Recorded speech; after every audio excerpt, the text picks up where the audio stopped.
ফুল ফুটুক না ফুটুক আজ বসন্ত, এই আপ্তবাক্যকে স্মরণ করে দোলের পরপরই নানা রঙের সাংস্কৃতিক বিনোদন নিয়ে আয়োজিত হয় বসন্ত মেলার।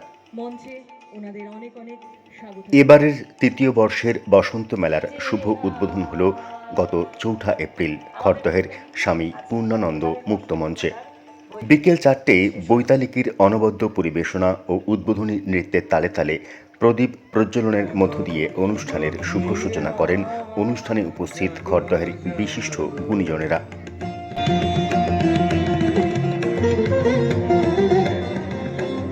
শান্তিনিকেতন, তুমি যদি ডাক পাঠাতে, ডাকবে যে কখন?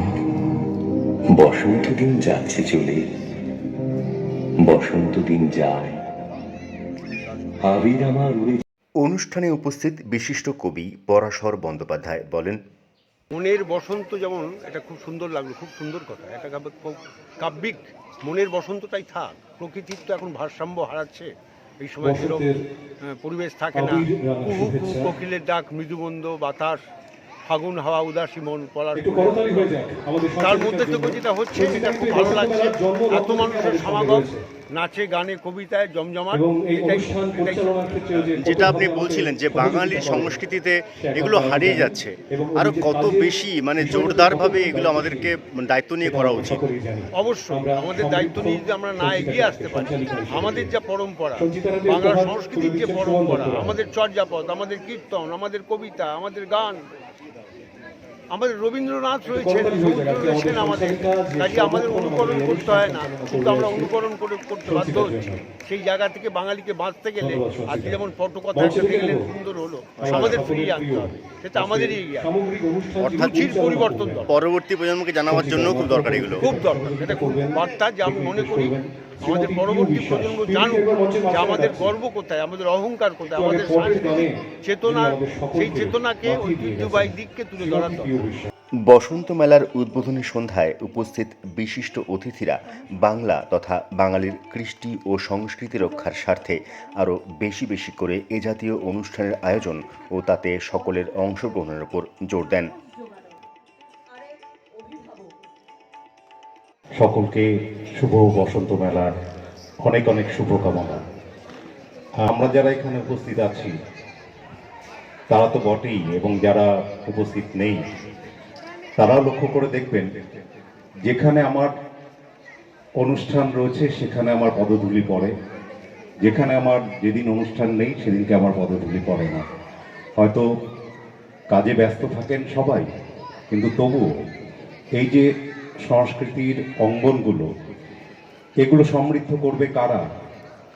মানুষকে করতে হবে, আমাকে আপনাকে সবাইকে মিলে করতে হবে। আমি যখন অনুষ্ঠান করি তখন আমি চাই বহু মানুষ আসুক এই অনুষ্ঠান দেখতে, উপভোগ করতে। ঠিক তেমনি আরেকজন মানুষ যখন অনুষ্ঠান করেন তিনিও চান সেই অনুষ্ঠান দেখতে, উপভোগ করতে, আমি যাই সেখানে। কিন্তু এটা কি কখনো সম্ভব? আমি সব অনুষ্ঠানে যাই না, অথচ আমি এক্সপেক্ট করব যে আমার অনুষ্ঠানে মানুষ আসবে, এটা কখনো হয় না। সুতরাং আমরা নিশ্চয়ই খড়দহ রহড়ায় যে অনুষ্ঠানগুলো হয় সেই অনুষ্ঠানগুলোর পাশে থাকবো, সব মানুষের পাশে থাকবো। ধন্যবাদ, নমস্কার সকলকে। বসন্ত মেলার মূল আয়োজক তথা পৃষ্ঠপোষক সুজয় দাশগুপ্ত বলেন, উদ্দেশ্য সংস্কৃতির সঙ্গে জুড়ে থাকা। আমাদের এই খড়দা সংস্কৃতির একটা পীঠস্থান, এখানকার মানুষ ভীষণ রকম সংস্কৃতি অনুরাগী, সারা বছর জুড়ে বিভিন্ন রকম চর্চা হয় এখানে, তার মধ্যে একটা ছোট্ট প্রয়াস এবং কিছুটা স্রোতের বিপরীতে হাঁটা। কারণ অনুষ্ঠান যেগুলো রয়েছে আমাদের এবারে বসন্ত মেলায়, তাতে কিছুটা বৈচিত্র্য রয়েছে এবং একটু শিকড় সন্ধানের প্রচেষ্টা রেখেছি। যেমন পটের গান হারিয়ে যেতে বসেছে আমাদের সংস্কৃতি থেকে, পটের গানকে ফিরিয়ে আনার একটা চেষ্টা করেছে। রয়েছে কবির লড়াই, যা বাঙালির আদ্যপান্ত ভীষণভাবে প্রিয়, কিন্তু এখন আর সেভাবে আমরা পাই না। কবির লড়াই এখানে অনুষ্ঠিত হবে, মঞ্চায়িত হবে, সঙ্গে থাকবে এখন কবিতা বাসর হচ্ছে। রাজ্যের বিভিন্ন প্রান্ত থেকে কবিরা এসেছেন তাদের স্বরচিত কবিতা পাঠের জন্য। এরপর শ্রুতি নাটক আছে, তারপরে আছে একক গান, কবির লড়াই এবং দ্বৈত সঙ্গীত। তো মেলার সাথে শুরু থেকে জন্মলগ্ন থেকে জড়িয়ে আছে এই হস্তশিল্প মেলা। হস্তশিল্পীরা কিন্তু এবারে শান্তিনিকেতন থেকে সোনাঝুরি হাট থেকে এসেছেন, আমাদের এখানকার বিভিন্ন জেলা থেকে হস্তশিল্পীরা এসেছেন।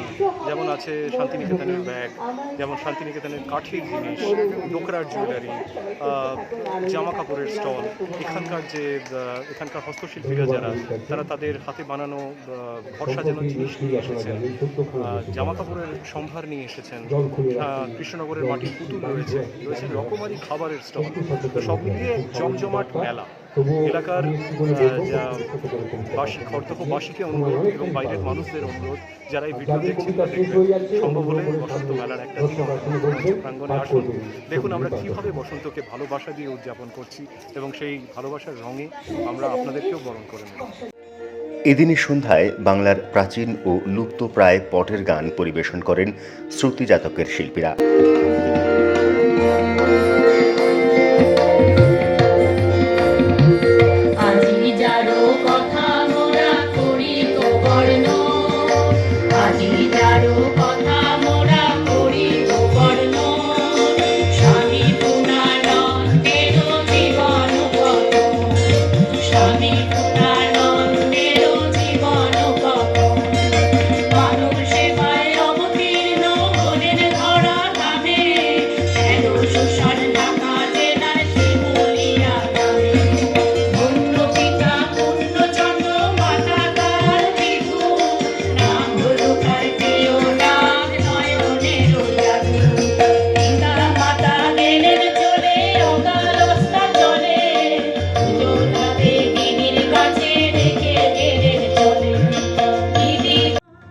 এছাড়াও শ্রুতি নাটক, কবির লড়াই, সঙ্গীত ও নৃত্য পরিবেশনের মতন প্রকৃত অর্থেই নানা রঙের বিনোদন নিয়ে জমজমাট 4 দিনব্যাপী এই বসন্ত মেলা।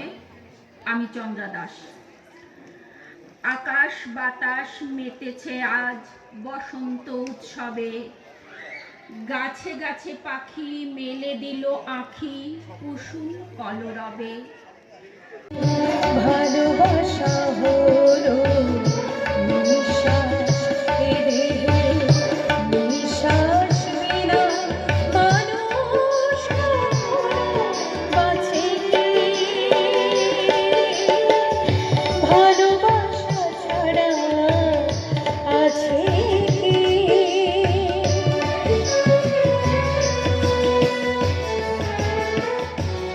একই সঙ্গে রাজ্যের বিভিন্ন প্রান্ত থেকে জড়ো হওয়া তথা স্থানীয় শিল্পীদের হস্তশিল্প সামগ্রী ও খাদ্য সামগ্রী ছিল এ মেলার অন্যতম আকর্ষণ।